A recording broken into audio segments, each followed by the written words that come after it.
It's okay.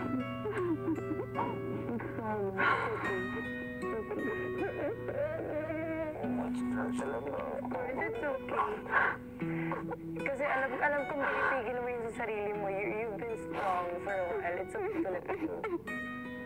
You're allowed to feel that. It's okay.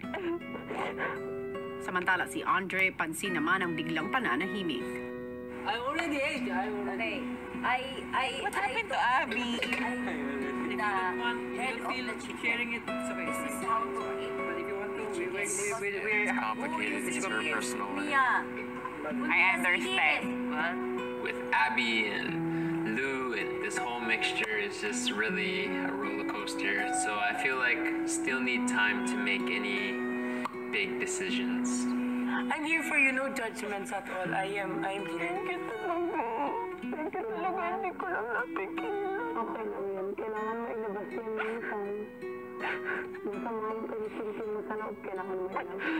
Naintindihan po namin yung isa't isa kasi syempre po, hindi rin po maiiwasan kasi 8 lang po kami sa bahay. Parang temporary lang po ang pangyayari dito sa bahay niyo, kuya. No big. Family, di ba? It is for them. Kaya. Malakas.